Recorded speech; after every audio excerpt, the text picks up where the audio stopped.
아멘. 오늘 본문을 가지고 껍데기 신앙을 버리라, 껍데기 신앙을 버리라라는 제목으로 말씀 증거하겠습니다. 이번 주 월요일에 마동석이라는 배우가 언론에 대서특필되었습니다. 여러분 기사를 다 보셨을 겁니다. 이전에는 몇몇 한국 배우들이 헐리우드에 진출한 적은 있지만 우리 MCU라고 하죠. 마블 시네마틱 유니버스의 주연급으로 진출한 사람은요 처음입니다. 그러니까 본인에게도 또 우리나라에게도 특별한 이슈가 되는 것이죠. 그가 출연하게 될 영화는요 더 이터널스라고 해서요 내년 2020년 11월 6일 개봉 예정이라고 합니다. 그래서 다음 달 8월 1일부터 촬영을 시작한다라고 기사가 나왔습니다.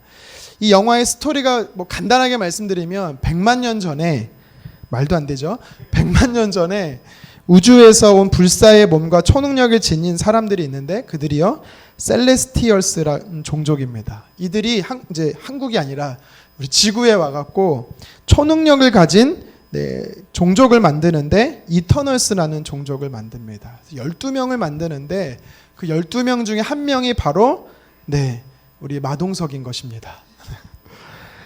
그래서 이 12명의 이터널스들이 이 악당들과 싸운다는 내용이 바로 이 더 이터널스라는 영화, 내년에 개봉하는 영화인데요. 이 중에서 이 마동석이 맡게 되는 역할이 뭐냐면 길가메쉬라는 인물입니다. 원작 만화에 보면은요 이렇게 생겼는데요. 그래서 기사를 보고 어떤 사람이 마동석이 어떻게 이제 꾸미고 영화에 등장할 것이냐 해서 편집한 사진이 있어서 가지고 왔습니다. 그 다음 사진 한번 보여주겠습니까? 네. 물론 이렇게 나오진 않을 겁니다. 이제 편집한 거니까 재밌으라고 제가 가져온 거고요.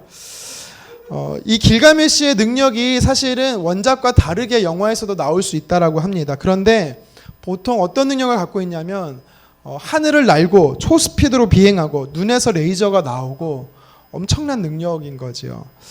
엄청난 파워풀한 역할입니다. 그래서 이 마동석 씨와 매칭이 잘 되는 것 같습니다. 이러한 초인적 능력을 갖고 있다 보니까 길가메시란 이름은요 다양한 이름으로도 불립니다. 무려 제가 세봤더니 11가지의 이름으로도 다른 이름으로 불리는데 제가 이걸 보면서 주목하게 된 이름이 하나 나왔습니다. 왜냐하면 이 길가메시를 다른 이름으로 삼손이라고 부르기도 한답니다. 아무래도 초월적인 힘을 가진 길가메시, 그리고 성경에서 초월적인 힘을 가진 사람이 바로 삼손인 거죠. 그리고 원작에서 보면 이 길가메시는요 눈을 보지 못합니다. 오늘 우리가 본문에서 성경을 읽었지만 삼손은요 두 눈이 뽑히죠. 그래서 앞을 보지 못하는 것도 어떻게 보면 비슷한 점이라고 볼 수 있습니다.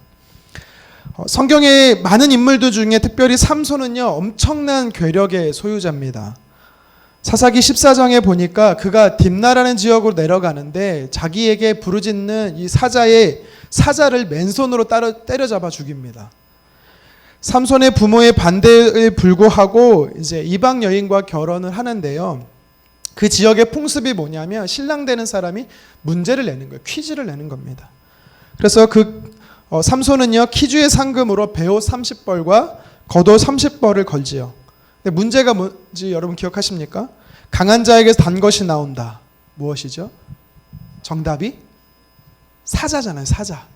그러니까 이것은 넌센스가 아니기 때문에 자기가 직접 경험했던, 자기가 때려 죽였던 그 사자의 몸에 꿀이 나오는 거예요. 그러니까 벌이 거기다가 이제 채취를 한 거죠. 꿀을. 그러니까 이건 넌센스가 아니기 때문에 아무도 맞힐 수가 없는 것입니다. 하지만 손님들은 삼손의 아내가 될 여인을 꾀어서요 문제가 답이 뭔지를 결국 알게 되지요. 삼손이 너무 괘씸해서 어떻게 하냐면 성경에 보면 아스글론, 블레셋 땅의 아스글론으로 내려가서 30명을 또 손으로 때려 죽였다라고 말합니다. 그래서 그들의 옷을 빼앗아 수수께끼 맡은 자들에게 나눠줬습니다. 자, 그 딥나에 있는 여인에게로 찾아갔는데 그의 장인이 될 사람은요 그 여인을 다른 남자에게 아내로 줍니다. 그러니까 어떻게 돼요? 삼손이 더 화가 나는 것이죠. 성경 사사기 15장에 보니까 삼손이 너무 화가 나서 혼자 여우 300마리를 잡습니다.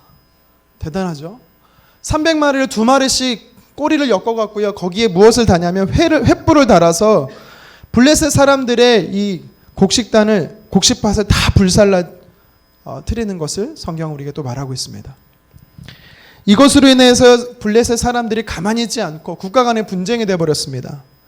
그래서 군사를 일으켜서 3,000명을 일으켜서 유다를 항해 방문하자 유다 사람들이 블레셋 사람들의 전쟁 때문에 순순히 결박을 당하고 삼손에게 블레셋으로 포로로 끌려갈 것을 권유하지요. 처음에는 그 말에 순순히 끌려갑니다. 하지만 블레셋 사람들이 그 앞에 놓여 있으니까 그가 팔의 결박을 풀고 성경이 뭐라고 말하냐, 나귀뼈 하나를 잡고 무려 1,000명을 때려 죽였다라고 말합니다. 엄청난 괴력이죠. 오늘 우리가 읽었던 본문에도 이 삼손의 괴력이 나옵니다. 자, 30절 말씀 한번 같이 읽어보도록 하겠습니다.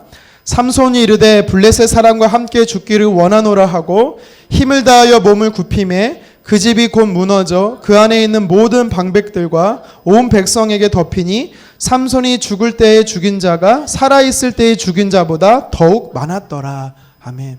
공식적으로 몇 명이 죽었는지 알 수 없습니다. 이 앞절에 27절에 보면 지붕 위에만 3,000명이 있었다라고 말해요. 그럼 지붕 위에 말고 더 많은 사람들이 그 안에 있었다라는 겁니다. 성경은요, 공식적으로 그가 살아있을 때 죽인 자가 카운트할 때 1,030명이라고 말합니다. 그가 죽을 때 죽인 자는 3,000명이 넘었다라는 거죠. 그러니까 한마디로 말해서 가히 독보적이고 전설적인 존재가, 괴력의 소유자가 삼손이라는 것입니다. 마동석의 길가메시의 능력보다 더 파워를 지닌 인물이 바로 삼손이죠. 그런데요, 제가 정말 오늘 드리고 싶은 말씀은 왜 삼손은 두 눈이 뽑힌 채로 감옥에서 맷돌질을 해야 했으며 많은 사람들이 보는 앞에서 재주를 부리는 이 어릿광대 짓을 하다가 비참하게 최후를 맞았는가라는 것입니다. 그 이유가 무엇일까요? 그리고 오늘 이 메시지가 저와 여러분들에게 도전하는 것이 무엇일까요?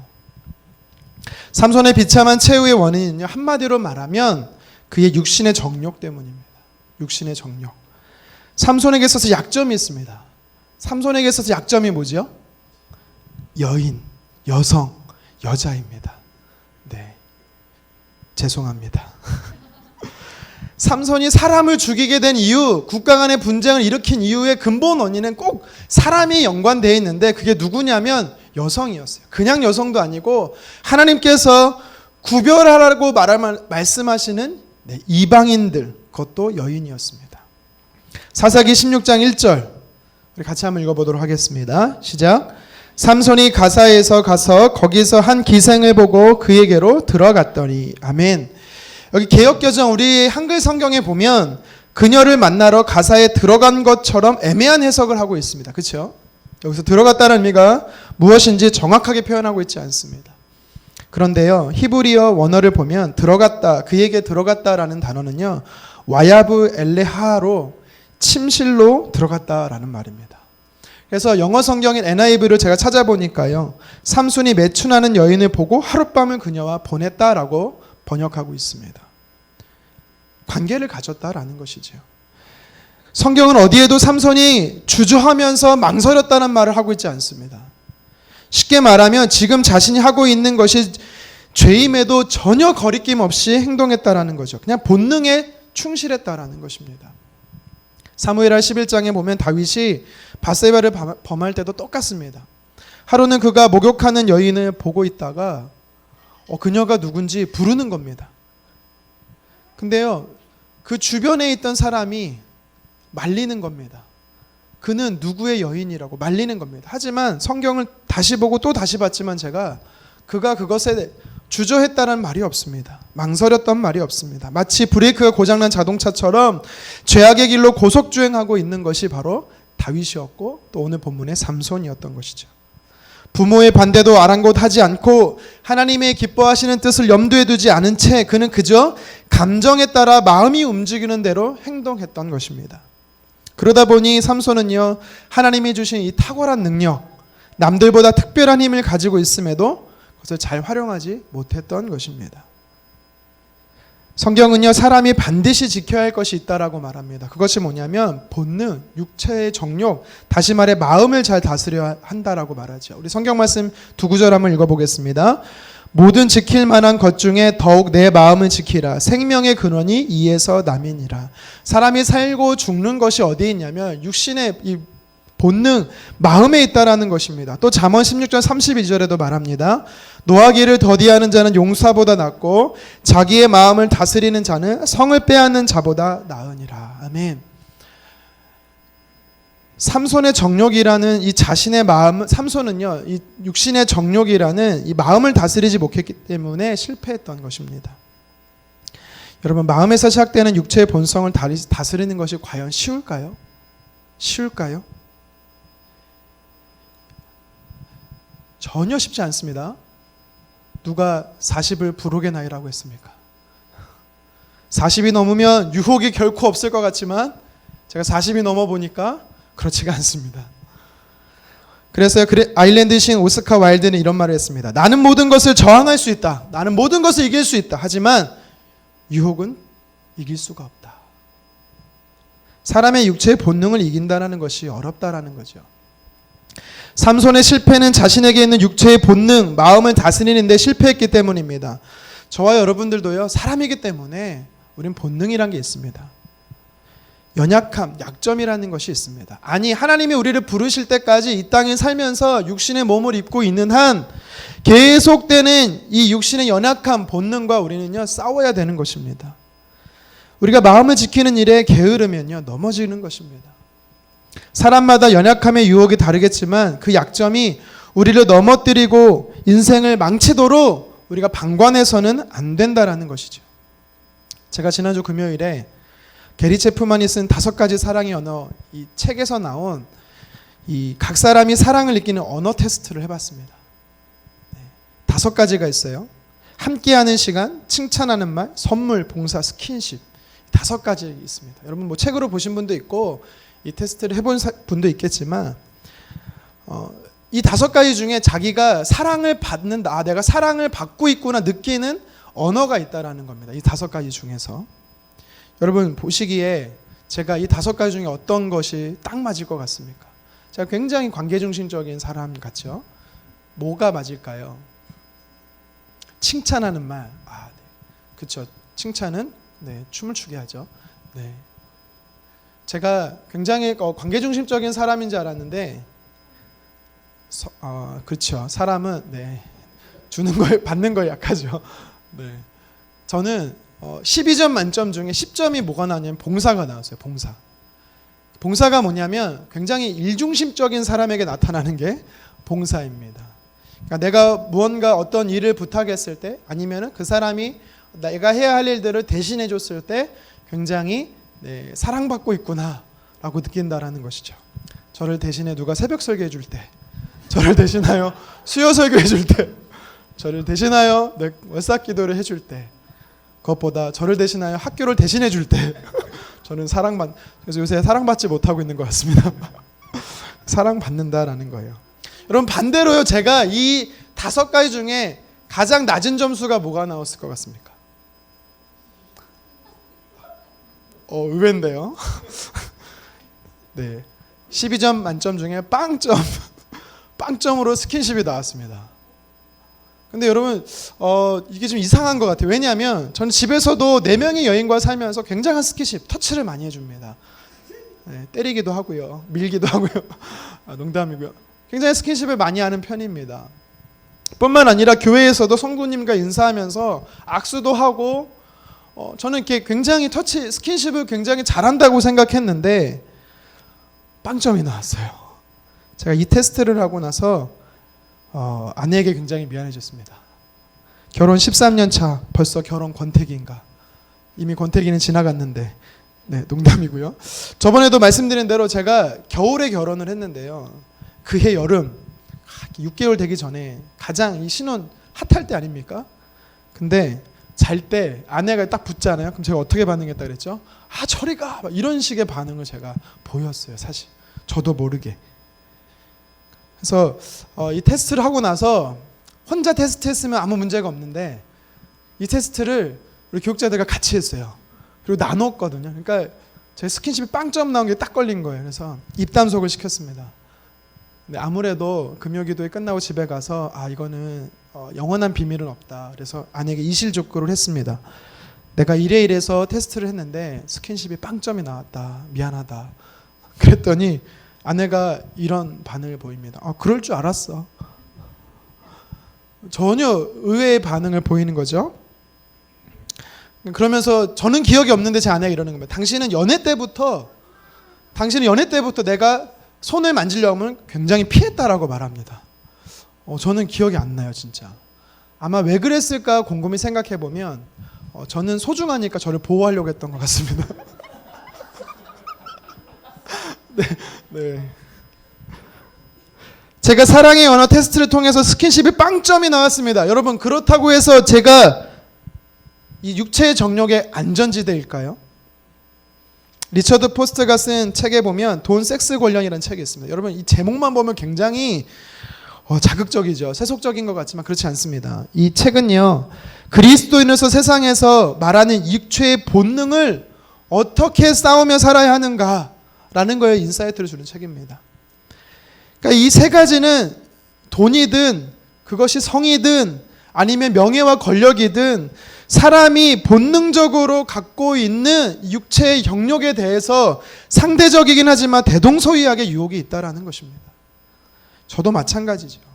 목회자도 똑같습니다. 목회자라고 유혹받지 않겠습니까? 육체 소욕 정욕이 없겠습니까? 우리는 그래서 계속해서 싸워 이겨야 되는 겁니다. 제가 한 가지 말씀드리겠습니다. 여러분, 저를 제외하고 목회자를 믿지 마십시오. 네. 우리 영은오른교회에 있는 분들 빼고 목회자를 믿지 마십시오. 농담입니다. 네. 육체의 연약함 때문에 넘어질 수 있다는 것입니다.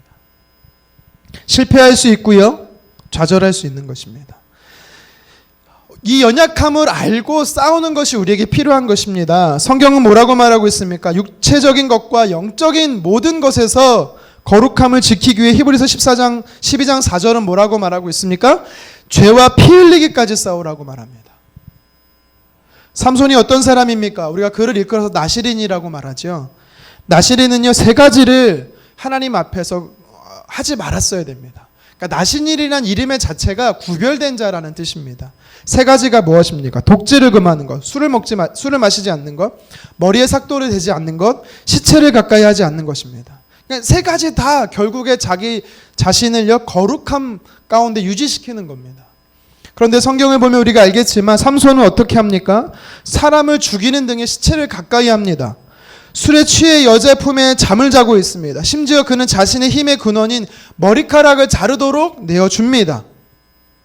다 지키지 않았을 뿐더러 삼손은요, 타락한 세상의 상징인 이 블레셋 문화에 빠져 살아가고 있습니다.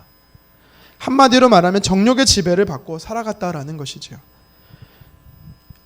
여러분들은 이 오늘 성경의 삼손을 보면서 이렇게 어쩌면 정죄할 수 있을까요? 이 시대의 나시린이 누굴까요? 목회자들만 나시린인가요? 물론 목회자들도 나시린이죠. 하지만 예수님을 믿어 하나님의 자녀된 새 언약의 백성 모두가 현대판 나시린입니다. 우리는 하나님의 나시린으로서 구별된 삶을 살아가야 되는 것이죠. 여러분들은 나시린으로서 구별된 삶을 살고 계십니까? 교회에서뿐만 아니라 가정에서, 일터에서, 내가 속한 모든 공동체에서, 심지어 나 혼자 있을 때에도 하나님의 말씀의 원리를 따라 거룩함을 지키고 있냐라는 것입니다. 교회에서 예배 드리는 것 빼고 일상에서 세상 사람들과 큰 차이가 없다면 어쩌면 나도 삼손처럼 그것이 죄인지도 모르고 실패인지도 모르고 살고 있는 것과 똑같은 것이죠. 예배도 잘 드리고 있고 성경도 읽고 기도도 하기 때문에 어쩌면 이런 경건의 삶 때문에 나는 괜찮은 신앙이겠지라고 여러분 생각할 수 있습니다. 물론 맞지요. 이런 행위들도 거룩의 일부이기 때문에 맞습니다. 하지만 여러분 그거 아세요? 이러한 형식을 가지고 신앙을 따진다라고 믿음을 따진다라고 말했을 때 예수님 시대의 바리새인들은요, 가히 우리가 따라갈 수 없을 정도입니다. 그들은요, 구약 성경을 읽었던 정도가 아니고 암기했습니다. 일주일에 이틀씩 의무적으로 금식했습니다. 그들은 기도를 하루에 1시간, 2시간 이렇게 한 게 아니고 그냥 하루 종일 기도합니다. 그냥 그게 삶이에요. 종교적인 열심으로 그들의 신앙을 기준을 삼았더니 유대인들은, 이스라엘 백성들은 그들을 존경했습니다. 근데 예수님이 그들을 향해 뭐라고 말합니까? 독사의 자식들아. 경건의 모양만 있을 뿐 하나님을 향한 열정이나 열심도 없고 예배의 감격도 없고 하나님께 드리는 삶의 헌신도 빠져있는 그들을 향해서 경건의 능력이 없다라고 책망하셨습니다. 변증가로 우리가 잘 알고 있는 C.S. 루이스가 뭐라고 말했냐면 지옥으로 가는 길은 결코 벼랑이 아니다. 지옥을 향한 길은 밋밋한 내리막길이다. 그리고 사람들은 그 길을 기분 좋게 걸어간다. 이게 무슨 뜻이냐면 이 C.S. 루이스가 무엇을 얘기하고 있냐면 하나님의 사람들이 그게 내리막길인지도 모르면서 밋밋하기 때문에 그게 죄의 길인지도 모르고서 걸어가고 있다라는 것입니다. 우리가 하나님께 열정을 쏟지 않고 하나님께 온전한 삶을 드리지 않음으로 인해서 현대판 나시린인 그리스도인임에도 불구하고 형식에 매여 있을 뿐 육신의 정욕을 따라서 죄의 내리막길을 걸어가고 있다라는 것이죠. 그래서 오늘 본문에 그래서 오늘 말씀을 가지고 그리스도인의 심각한 문제가 뭐냐라고 여러분들이 만약에 저에게 묻는다면 저는 한마디로 삼손처럼 영적 위기감을 인식하지 못하는 게 그리스도인의 심각한 문제다라고 말씀드리고 싶습니다. 영적 둔감성인 거죠. 차라리 우리가요 괴롭고 힘들고 어려우면 우리가 죄를 짓는 데는 좀 우리가 죄를 짓는 데 열정을 내지 않는 것 같습니다. 마음의 여유가 없기 때문에.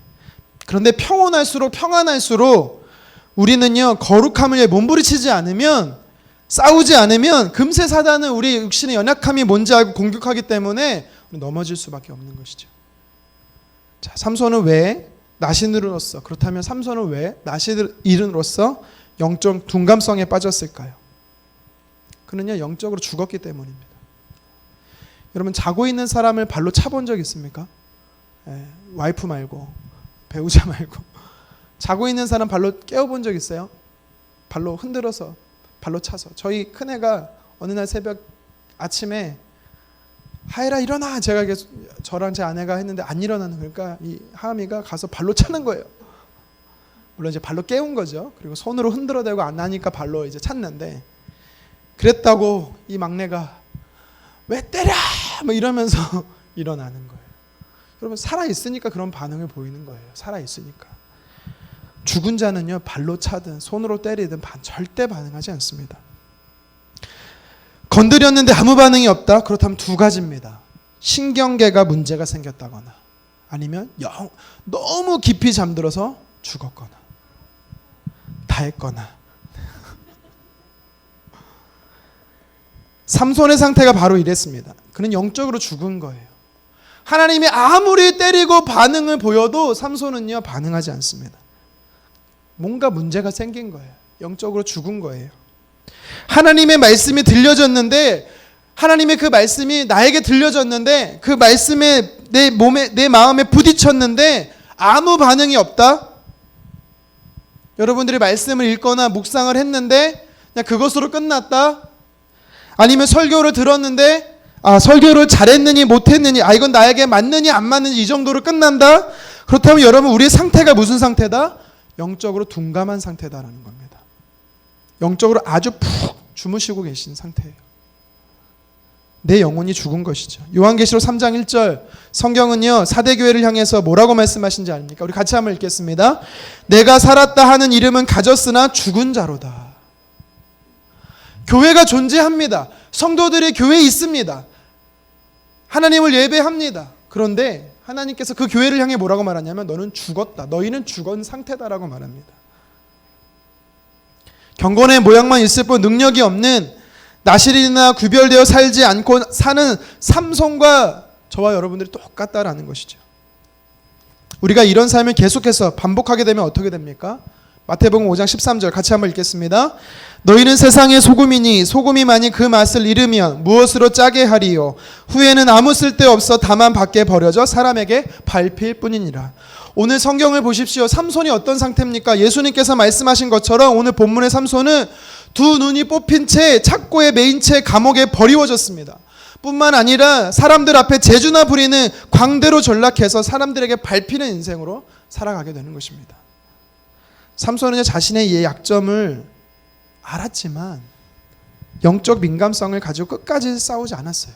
만약 그가 그렇게 살았다라면, 경건의 능력을 갖추기 위해 노력했다면 오늘 본문의 결과를, 오늘 말씀의 결과처럼 되지는 않았을 것입니다. 오늘 본문은요, 우리에게 똑같은 것을 이야기하고 있습니다. 우리가 삼손처럼 경건의 형식만 갖추고 있다면, 약점을 공격해오는, 육신의 연약함의 이 약점을 공격해오는 사단의 유혹에 맞서 싸워 우리가 싸우지 않는다면 우리는 영적 둔감성에 빠지게 된다라는 거죠. 밋밋한 죄의 내리막길을 걷게 된다라는 것입니다.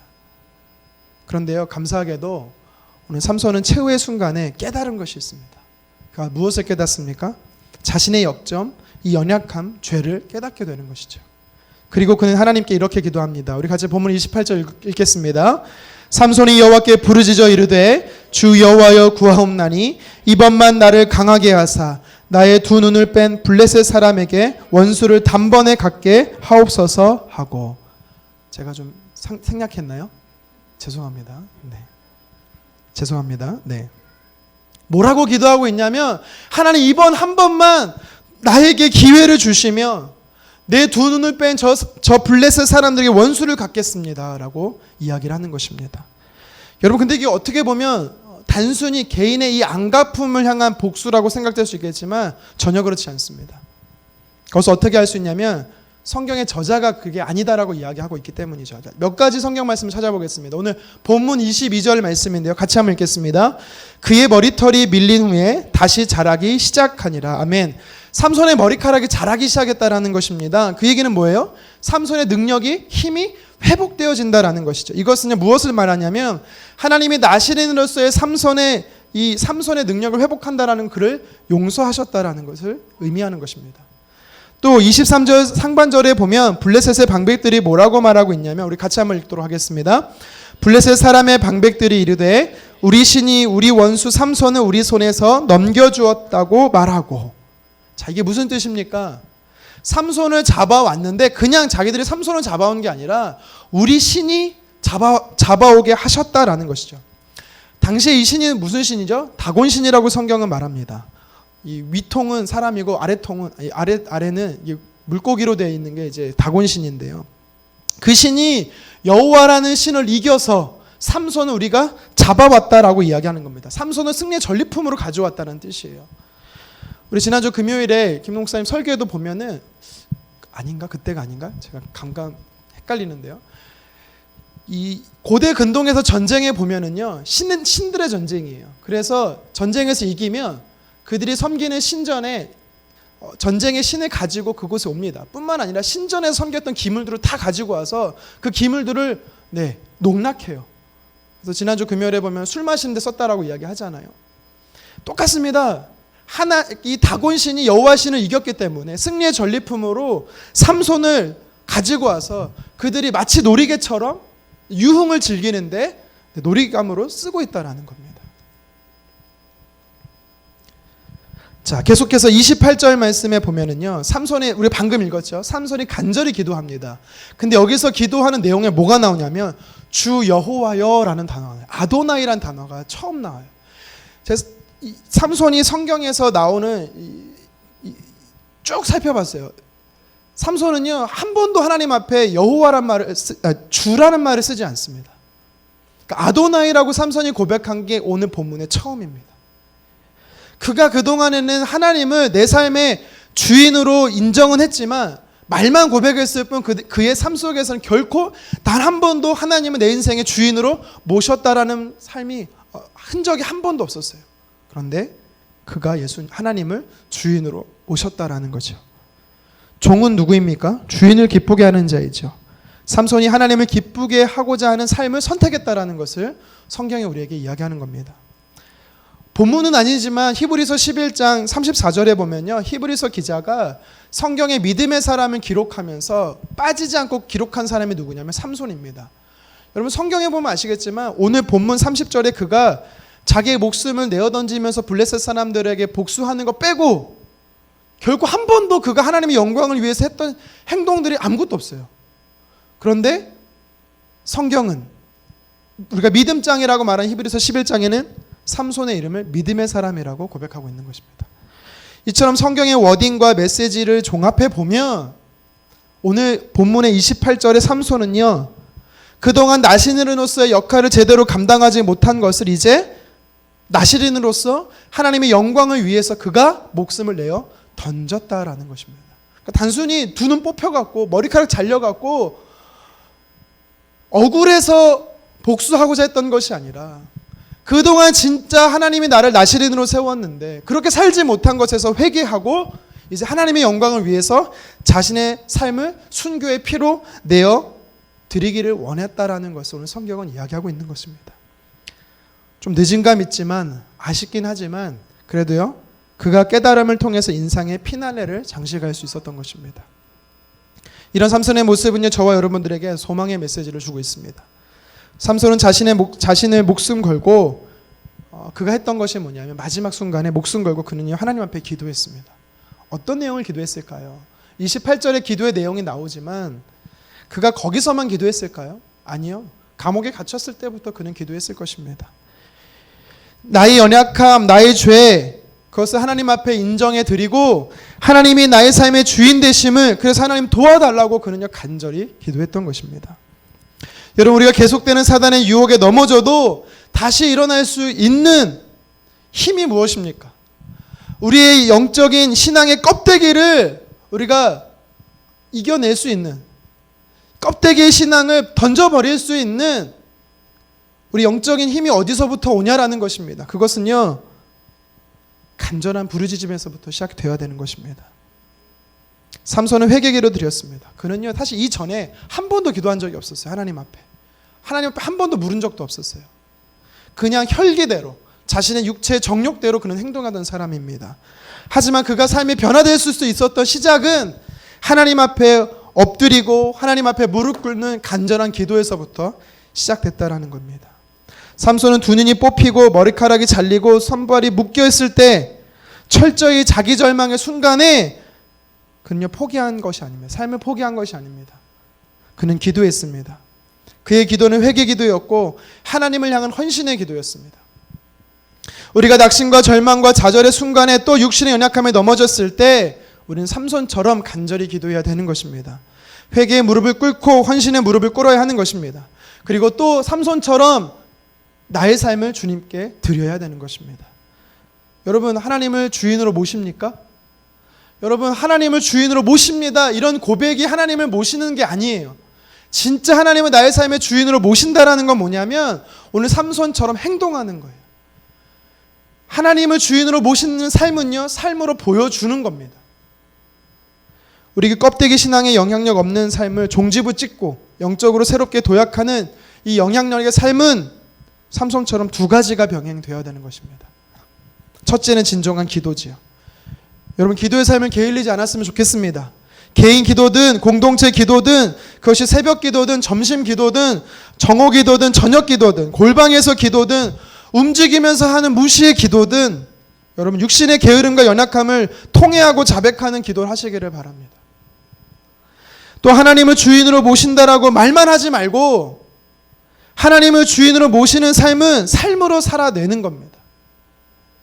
하나님의 영광을 위해서 어떻게 살 것인가 고민하고 삶을 내어 드리는 겁니다.